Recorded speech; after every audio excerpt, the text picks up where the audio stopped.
صدیوں سے بادشاہ بننے والے اس آیت، اس وظیفے اور اس تسبیح سے ضرور فیض پاتے ہیں۔ صدیوں سے جو بادشاہ بنتے ہیں، جو شہنشاہ بنتے ہیں، وہ اس وظیفے سے ضرور فیض پاتے ہیں کہ بندہ فقیر سے شہنشاہ بن گیا، بس یہی ہے۔ اور آپ کی زندگی میں، یعنی حضرت امام جعفر صادق کی زندگی میں اس کے بہت فوائد، اس کے بہت فضائل، اس کی بہت برکات اور اس کے بہت کمالات۔ پوچھا کہ اس کا فائدہ کیا ہے؟ اور میں بس فقیر سے شہنشاہ بنا دیتا، یہ اس کا فائدہ۔ اس آیت کے اندر تسخیر ہے، اس آیت میں رزق ہے، تسخیر ہے، اس آیت میں رزق ہے، اس آیت میں درازی عمر ہے، اس آیت میں نہ ختم ہونے والا ایسا نظام ہے کہ اس آیت پہ یقین کرنے والا، میرا لفظ ذرا یقین بھی یقین سے سنیے گا، یقین بھی یقین سے سنیں، اس آیت پہ یقین کرنے والا، اس آیت کو پڑھنے والا، اس آیت کو اپنی زندگی کے معمولات میں شامل کرنے والا کبھی منگتا نہیں ہو سکتا انشاءاللہ۔ اس سے اگلی بات یہ ہے کہ اس آیت کو پڑھنے والا، اس کی نسلیں کبھی منگتی نہیں ہو سکتی، نسلیں کبھی منگتی نہیں ہو سکتی۔ آپ کو کچھ زندگی میں مجھے ایسے لوگ ملے ہیں کہ جو رئیس تھے، رئیس اعظم، لیکن ان کی نسلیں منگتی بن گئی، منگتی، بھکاری بن گئی، محتاج بن گئی، مفلس بن۔ اس آیت کے پڑھنے والا منگتا نہیں بنے گا، کیوں؟ اس آیت میں، ان دو آیات میں تونگری ہے۔ یہ امام جعفر صادق کا دوسرا قول فرما رہا، جو ان کا فرمان ہے، میں عرض کر رہا ہوں، تونگری ہے۔ اس آیت میں مال ہے، اس آیت میں درازی عمر ہے، اس آیت درازی عمر ہے، اور اس آیت میں غنا ہے، غنا۔ وَأَغْنَنِي بِفَضْلِكَ عَمَّنْ سِوَا، مجھے فضل، مجھے پتا ہے مولا میں غنی ہوں گا تیرے فضل سے۔ وَأَغْنَنِي، محنت سے نہیں، اس فکرے کو خاموشی سے غور سے سنیں۔ وَأَغْنَنِي، میں غنی ہوں گا اگر تو ہوں گا تیرے فضل سے، مجھے کلمہ نصیب ہوگا اگر ہوگا تیرے فضل سے، مجھے قبر میں نکیرین کے سوال و جواب میں آسانی ہوگی اگر تو ہوگے تیرے فضل سے، اور یہاں تک کہ اگر مجھے جنت ملے گی تو تیرے فضل سے ملے گی، جنت بھی اگر ملے گی تو تیرے فضل سے ملے گی، جنت بھی ملے گی تو تیرے فضل سے ملے گی۔ اس آیت میں،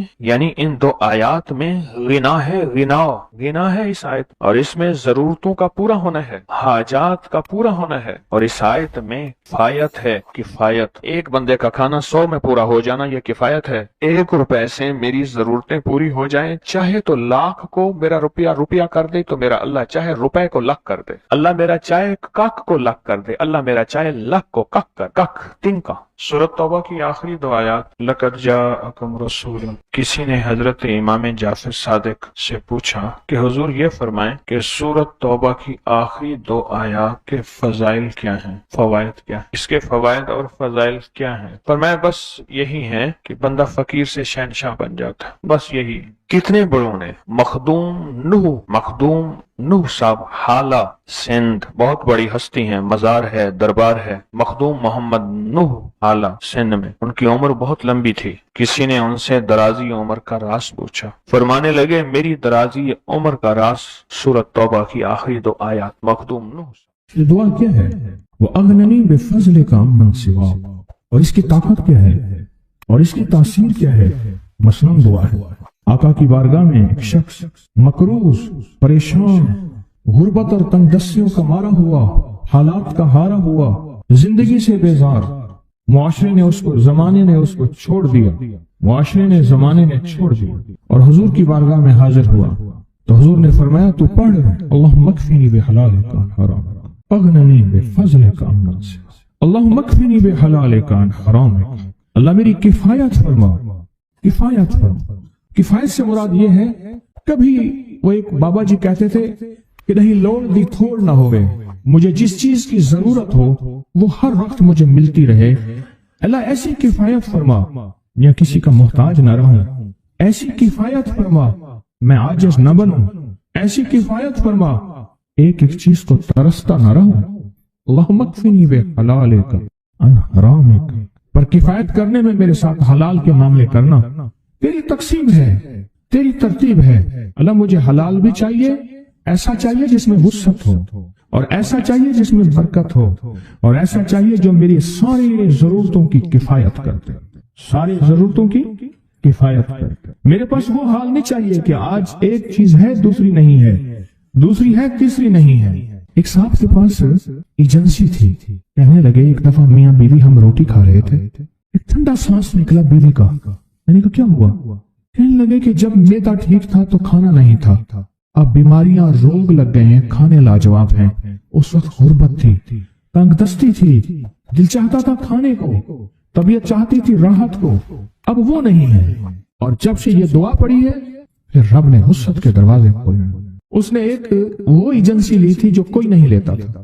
بالکل کوئی ایسا ادارہ تھا جس کا سارا نظام ختم ہو چکا تھا. وہ ایجنسی کوئی نہیں لیتا تھا. اس نے لے لی، سستی ملتی تھی، لیکن اس کے ساتھ قدرت کی طاقت تھی، قدرت کی قوت تھی. اللہ کا نظام اس کے ساتھ تھا، اللہ کا نظام اس کے ساتھ تھا. اللہ مکفینی بحلالک عن حرامک. میں اللہ مجھ سے تجھ سے وہ رزق نہیں مانگتا جو میرا اور میری نسلوں کی کفایت نہ کرے. اللہ وہ رزق مانگتا ہوں جو کفایت کرے، پر حلال مانگتا ہوں، طیب مانگتا ہوں، طاہر مانگتا ہوں، مطہر مانگتا ہوں. حرام نہیں مانگتا.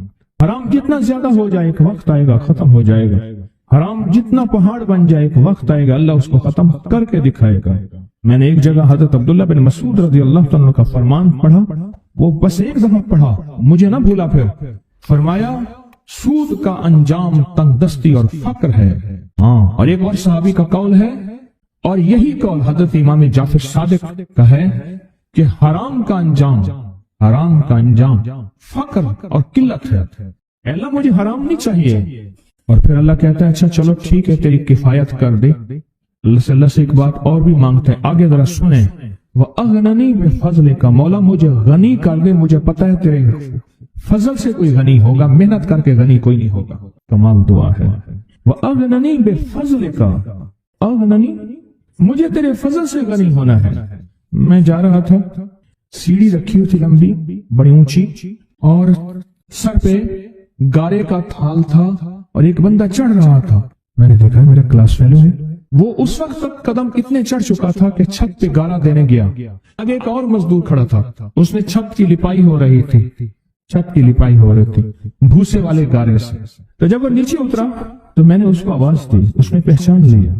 میں نے اس کے والد کو مزدوری کرتے دیکھا تھا اور اس کو سنا تھا کہ اس کا دادا بھی مزدوری کر رہا اور وہ آج بھی مزدوری کر رہا.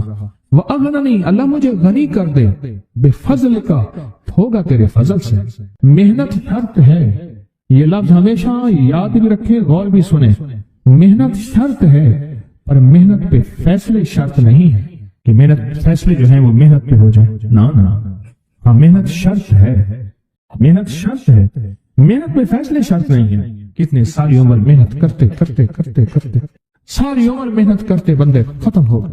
وَأَغْنَنِي بِفَضْلِكَ عَمَّنْ سِوَاهُ.